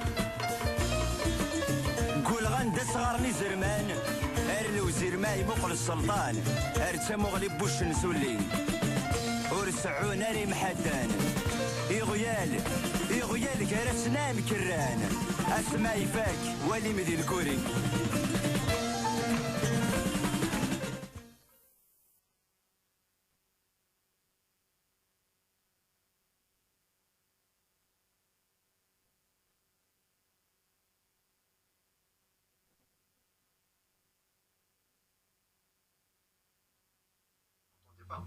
Très bien, il y avait un petit problème. Bon, enfin moi je suis pas le technicien normalement, donc moi, je suis avec les moyens du bord. Hein. Déjà avec Guy, déjà il faut me décerner une médaille. Bon. Donc la ligne, enfin le fil conducteur de l'émission, justement fait le sport. Donc comment tu t'es retrouvé à partir de quel moment tu as commencé à reprendre le sport? Je suppose que tu étais déjà dans le football auparavant. Donc voilà. Est-ce que c'était un moyen aussi d'oublier ton quotidien, d'évacuer un peu le stress quotidien? En fait, on voulait que tu aies un peu de ça à l'Obaro, c'est-à-dire après la période de les hôpitaux. Donc, il y a tout à l'heure, on va venir en fait avec la guerre française. Donc, qui est l'islam, en fait, l'islam, c'est l'islam. Donc, qu'est-ce qu'on est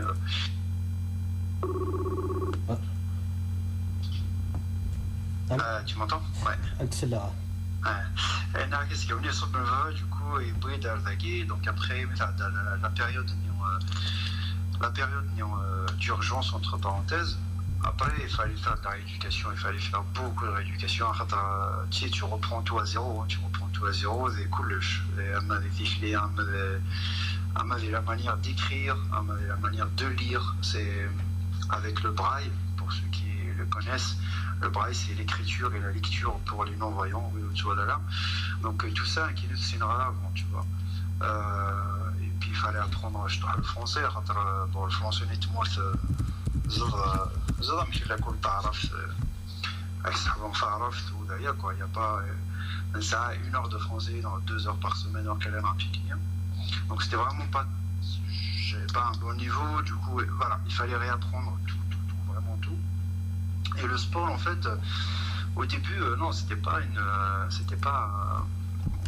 échappatoire, mais en fait qui me soulageait, c'était quelque chose au contraire idéalement le stress, idéalement de la nostalgie, parce que je faisais du foot avant, quand j'étais voyant, et en fait du coup le fait de se retrouver à ne pas pouvoir pratiquer le sport que tu aimes, donc ça te rajoute au début, ça te rajoute du stress, de la tristesse chez toi, de la nostalgie. Mais après, vite, avec les entraînements, avec déjà... Parce que c'est des nouvelles... c'est des autres règles, c'est un mode de fonctionnement autre. Ça. Ah, c'est complètement autre chose. Hein. J'ai vu ça. Tu reprends vraiment tout. Après, voilà, c'est le fait de savoir déjà faire un CEDADA, en fait, tu es revenu de très très loin. Donc là, en fait, tu es en phase de prendre tout ce qu'on te donne, vraiment tout ce qu'on te donne.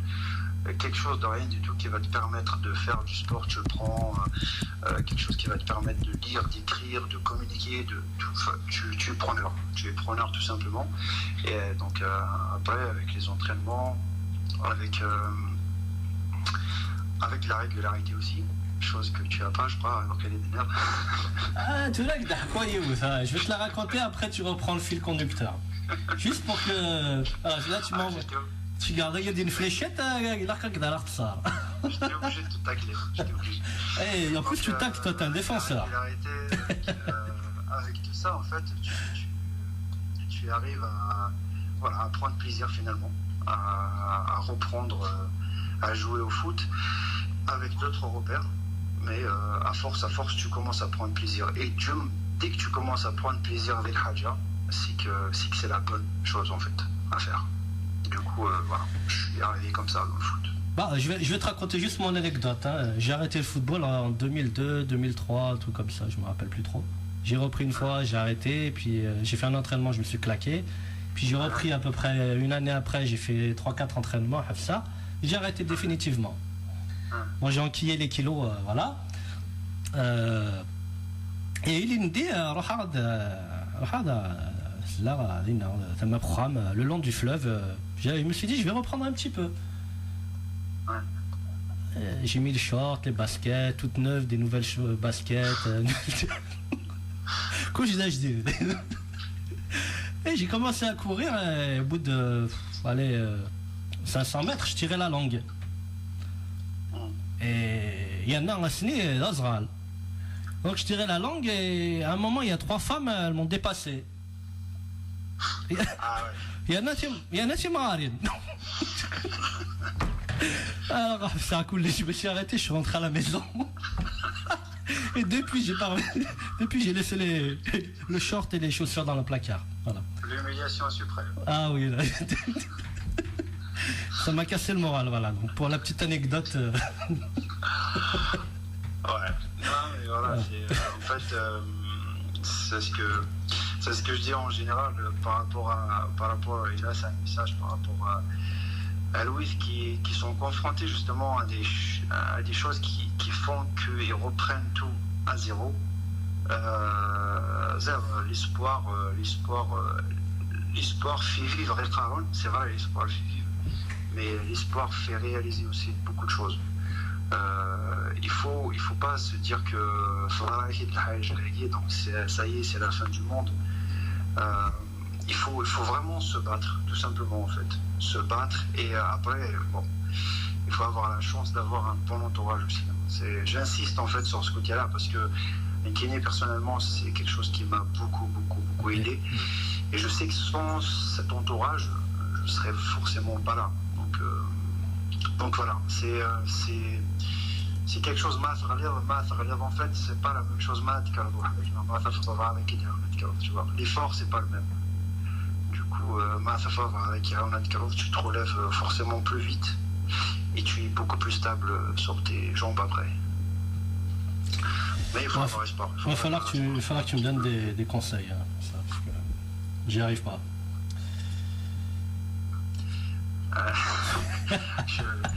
Tu veux des cours privés, hein, mais... Voilà, j'aimerais avoir des conseils en privé. Franchement. Si tu lâches aussi vite, ça va m'énerver. Non, en fait, tu sais, j'étais un défenseur comme toi, Hakim, hein, donc je vais te dire un truc, on m'appelait la tenaille, c'est-à-dire si le ballon il passait, le joueur il passait pas, le numéro 9. Si le numéro 9 il passe, le ballon il passe pas. Ah, d'accord. Voilà. Attends, tu es la tenaille. C'est-à-dire, voilà, le joueur qui prend 10 cartons rouges par année, voilà. Ah, ok. Ça t'aide pas. Voilà. Non, mais c'est dur, hein, c'est dur de reprendre, en tout cas, franchement. Non, après, c'est-à-dire qu'il faut être conscient de ce qu'on a, de ce qu'on est déjà, de ce qu'on a aussi, et prendre un peu les choses, voilà. Encore une fois, quand tu sais que tu reviens de loin, en fait, tout le monde a sa propre histoire. Il n'y a pas de concours d'histoire, concours de savoir qui a vécu l'histoire la plus dramatique dans la chose. Mais quand tu repenses un petit peu, quand tu fais sur la table, l'histoire dès le début, il y a souvent un élément déclencheur qui fait que tu vas voir les choses différemment. Et du coup, tu deviens dans une posture de, tu prends tout ce que tu peux prendre, en fait, tu le prends. Après, bon, tu fais le tri, bien évidemment, mais tu prends tout. Ouais, merci Hakim. Donc déjà, c'est l'aspect psychologique. Après, on les conseille en privé. Il n'y a pas de souci. Avant de continuer, on va voir notre amie normalement Fadela. Elle est avec nous. C'est Azul et Fadela. Azul Dalil. Azul Fila. Sophie Issou.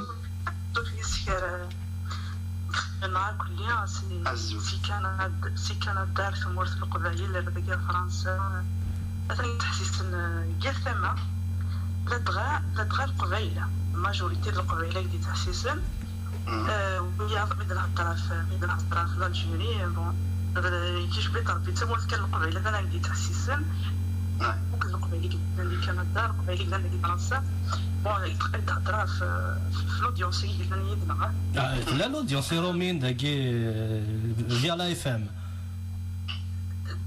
رومين بوكو مام كاين لا نوي كان tu te fais tacler de partout au Canada. Non, mais c'est Fadila, c'est de bonne guerre. Il y en a une certaine attirance, donc c'est normal.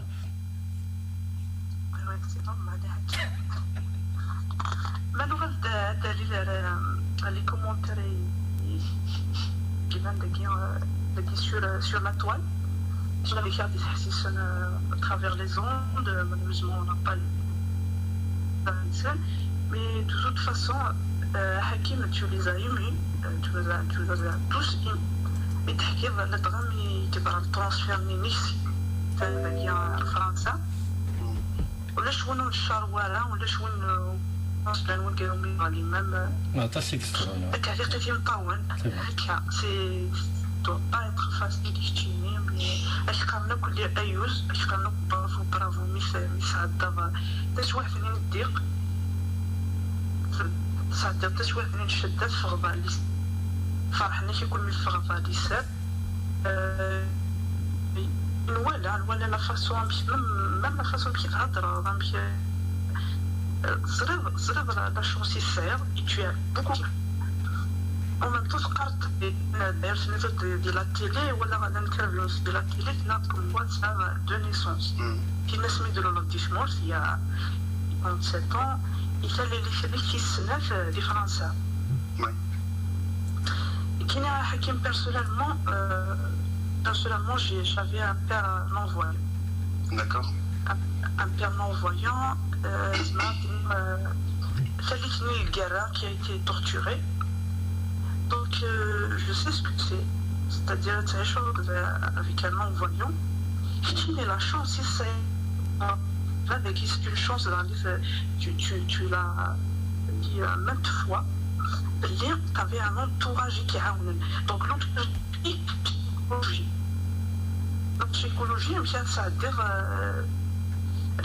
c'est l'état de tenir le voyant, non-voyant. Donc, le dernier, vous connaissez les sports, il n'y a pas de psychologique, et les combattants, et même les militaires qui n'ont pas de traumatisés des sports, il n'y a pas de. même السورة السبوسة اللي شوفني يكسروا نسن ولا يمكن السورة يا با سويفي ولا سي بس تشوفين باسكو يا الصدمة كي تبع الخبراء في Bien sûr. Voilà, donc je suis dit, شحال يبرد أنا ما ترد ولا كي l'entourage qui dit أكيد صدق l'état paysan. En fait, ouais. Merci pour vos mots déjà, c'est très gentil. L'entourage, c'est vrai que j'insiste sur l'entourage du nous, mais la chance d'avoir l'entourage et tout ça. En fait, c'est un entourage, je parlais de ma famille, je parlais d'un entourage familial, c'est-à-dire que il n'a pas besoin d'un psychologue, d'aller chercher un entourage, d'aller chercher forcément de l'aide, du soutien, c'est le vibe. Sophie, كده حكي واش وديك تشوف كاس مسميه كنا كاونا نترافيرسي لا بيريود هكيا سي سا لا شونس ان فيت سي لومباتي ماشي لومباتي ولا تخيضينا الغاشي مي سي فموت تروح الواش واشنا فموت كاين دي تاني لا باكي سينو لا فامي تادي فموت صدير تعيشين aussi même physiquement mais moralement de toute façon à chaque fois si داين الدول غا يتعيشي ذاكي داين ديالو داين كاعش كاين كيف du coup c'est-à-dire je parle bien واحد كيوث كام ديالها Guillaume Ken, quoi, mais tu sais, forcément, il y a la région, mais il y a l'éducation, il y a. Non. Sur le fait que tu as vie, là, les filles dans la même génération. دليل كاين يفتيني كوك يفتيني كتسي في الموت مي الدليل يلو ذاكي ذاكي ما يجامل كونيا. C'est pour ça que je parle de l'éducation. Il se bat. D'ailleurs, الدليل زعما يضموا là-dessus. يفتيني لا شان مو يساهم في الموت من نسعى كونيا. Oui, j'ai eu la chance d'avoir un oncle, il m'a un peu initié à ça, et c'est l'ancienne génération. Il y aura même les statuts du MCB à l'époque. Il y aura même la revue Tifinar Mohamed Haroun, voilà Tifinar. Donc alors j'ai eu la chance d'avoir ce monsieur-là, et chaque fois que je m'arrête, il me faisait un lavage de cerveau. Formatage. Ouais, formatage, et donc voilà, il y a des cassettes, tout ça, donc ça fait. Et chimie, ça fait voilà, Dalil Possagui, voilà. Et puis l'UNES de la cool, donc voilà. L'éducation, les traditions. Bien sûr, il y a la maison là. Qui se transmettent de génération en génération, à Cadminab en fait. Peu importe finalement là dans l'art, c'est le plus important, c'est l'éducation unique, la culture unique. Du coup, c'est la même, on a eu la même. Et voilà. C'est ce qui fait un bon travail, il faut là quoi. Et maintenant, pour le choix de faire un kibbert selfie. السلفي في لا بوليتيك يثبت سميت لكم الصيد في مسها الصيد يعني تدا في الزدوان ديال 2001 عطاسي جدا ندايا حسو مشى الدنيا فكرت لا ريفولت يثبت القبايل كردو كم يوم دينا مارني ني اف اف اس ني ار سي دي on était vraiment déçus des politiques de l'époque. On pas dit qu'il y a des mouvements, mais quand le Mac. Oui. Il y a le Mac, il y a là en même temps la roche et tout. Les neftinia, je n'ai pas dire sur le. C'est-à-dire malheureusement en convalescence, si on peut dire ça comme ça. T'inquiète pas. Je me suis fait un rattrapage après, donc il n'y a pas de souci. Voilà, justement, le chemin du pape, je sais. Non, mais après, la cheval exactement, je par rapport à la du coup, il y avait une coupure par rapport à des événements, par rapport à. Sur la coupure imposée, obligée, parce qu'il a qu'à soigner, avant tout, il a qu'à soigner, mais tu vas sur le terrain dans les shows. Il a qu'à c'est ça. Malheureusement, les étapes et tout les filles d'ailleurs, c'est les 19. C'est les 19, sachant que c'est un bagage déjà. Un bagage politique, un bagage culturel. À 18 ans, je ne sais pas, madame à 18 ans, est-ce que ça a vraiment un bagage politique? J'avais un bagage culturel, traditionnel. J'avais un bagage d'éducation de mes parents, de ma famille en fait finalement. Voilà, l'éducation, ma culture en fait, kabyle. Après, un bagage politique à 18 ans, franchement, tracer de ça dans un bagage politique, tu ne l'as pas, c'est très très léger. Donc, à l'époque, c'est l'école RCD, Sophie, à l'époque, à l'époque, avant notre époque, le police, l'école RCD. باسي ديال سيدي باسي ديال بالنسبه هي بس بازي الشباب ديال سيدا شغل باسي ديال سي ليكول دي ار سي دي بيرسونيلمون سي ليكول سي l'université c'est c'est بقى les anciens c'est la génération 80 jusqu'à l'âge de 18 ans. Jusqu'à l'âge de 18 ans, tu n'as pas forcément un bagage politique, mais jusqu'à l'âge de 18 ans, je juste revenu un petit peu en arrière. Après, il y a l'état d'urgence dans lequel j'étais, c'est-à-dire la survie finalement. Soit. Voilà, soit ça échoue, et les soins, le destin, tout ça mélangé, et sans doute que je suis là aujourd'hui. Donc il y a eu beaucoup de sacrifices, entre parenthèses, beaucoup de mois qui n'y a de soins, d'opérations, de rééducation, tout ça. Après par rapport à la période politique Iditvan 2001, c'est il y a un bien me dire. Si on reste dans le mouvement, c'était pas une sortie politique. Donc RCD, FFS, MAC, tout ce que tu veux, ils n'avaient pas leur place, mais tout le monde avait sa place dans le mouvement.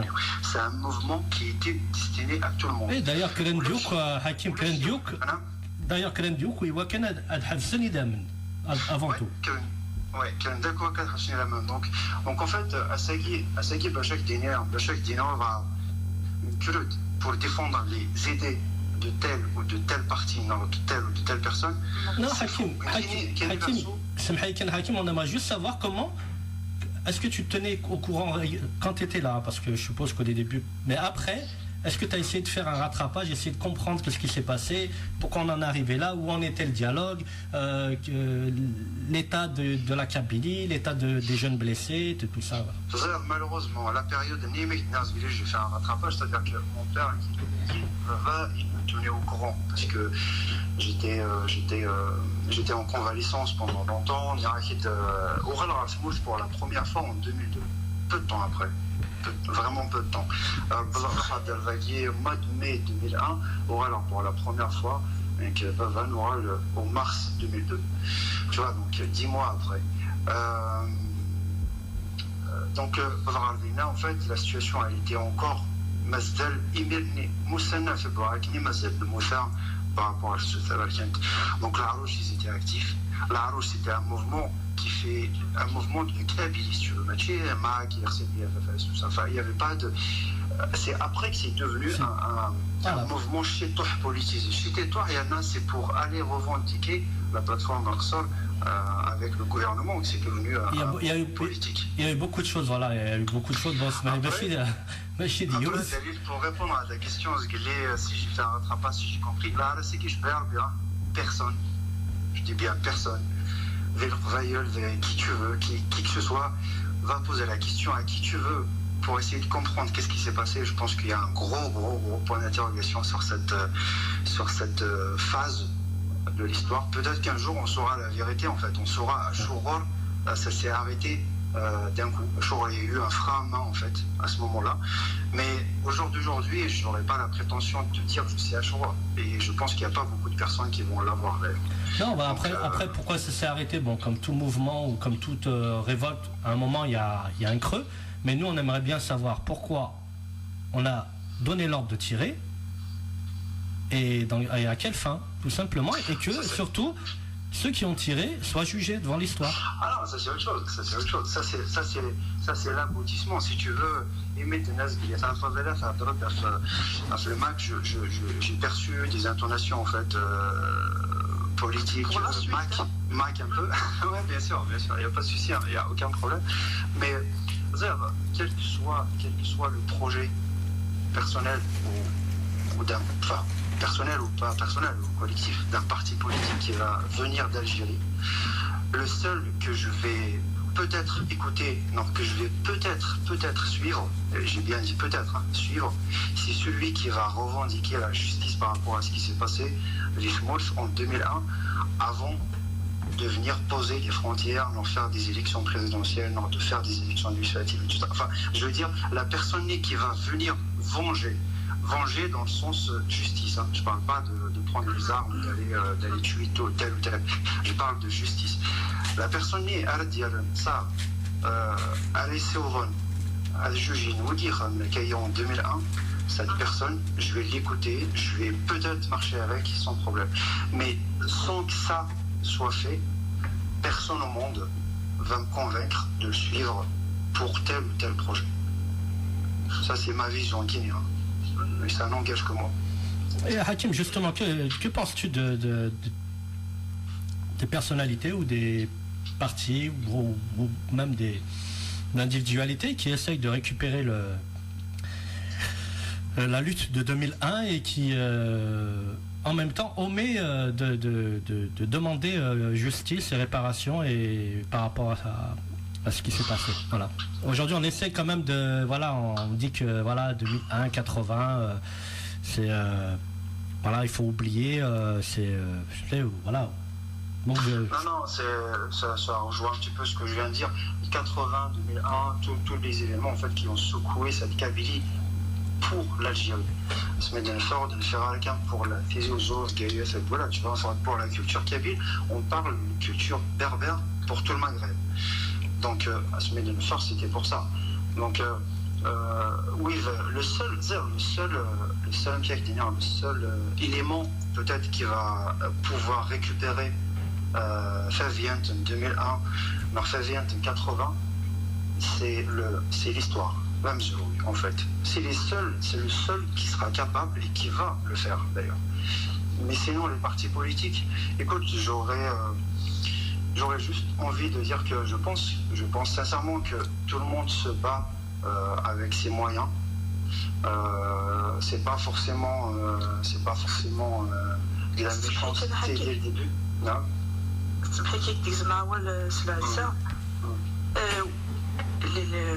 Je veux dire toujours dans le البورصة القبيلة وكذلك